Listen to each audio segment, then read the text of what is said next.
Okay, hello everybody.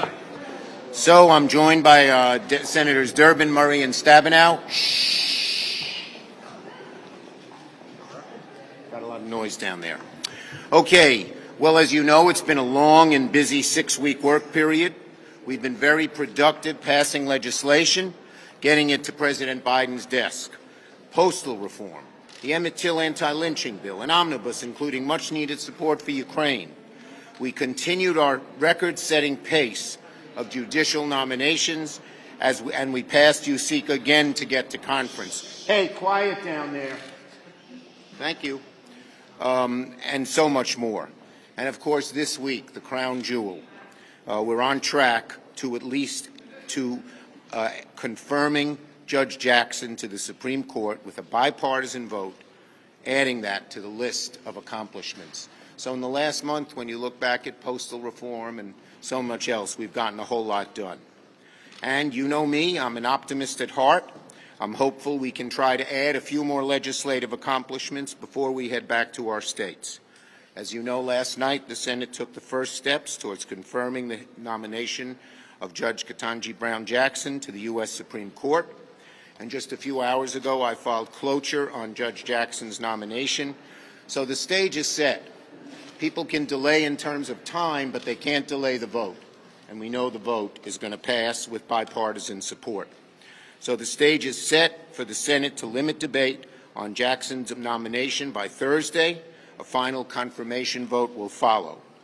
The Senate could then vote to confirm Judge Jackson as Justice Ketanji Brown Jackson as soon as Thursday. As soon as Thursday. I can't think of a better way to wrap up this productive, largely bipartisan work period by confirming this historic nominee to the Supreme Court. There's also the possibility we can go home with another bipartisan achievement, passing COVID preparedness funding. There's no reason we shouldn't be able to get this fundamental bipartisan bill just agreed to by a group of Democrats and Republicans passed. It's vital to the future of the country.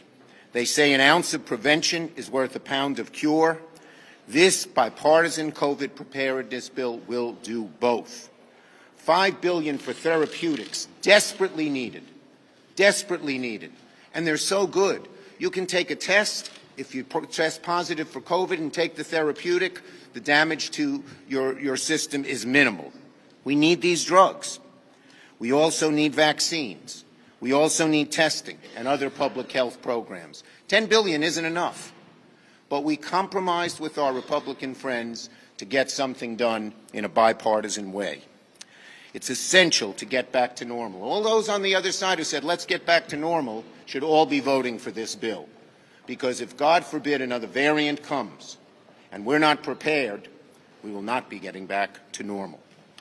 And the other bill the Senate passed this period is something I believe a big deal. And I wish it got more coverage from all of you. I realized it was no conflict. The shipping bill we passed is one of the best ways of reducing costs.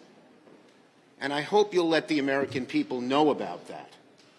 It's just not right that when an important bill passes, but it passes with no conflict, nobody writes about it. That's not the way it should be. When there is conflict, of course you should write about it. When there's no conflict and it's important, you should also write about it. Anyway, we've all seen the pictures of scores of ships lining up in ports from L.A. to Seattle to New York to Savannah. These backlogs cost the American consumer a fortune, because all the goods that are coming from overseas, or the parts of goods that are coming from overseas, become much more expensive. Shipping costs have gone up, and I may have the numbers wrong, but the magnitude is right, from about $300 a container across the Pacific to over $1,000. That's a huge expense. And now the Federal Maritime Commission, in a bipartisan bill, Klobuchar-Thune, shepherded through by Senator Cantwell in the Commerce Committee, will be able to undo those backlogs. The big shipping companies don't talk to each other. They're competing with each other. So that's very important. So, as I said, it's been a very, very productive work period, and there's a lot for members to go home and talk about. Senator Durbin.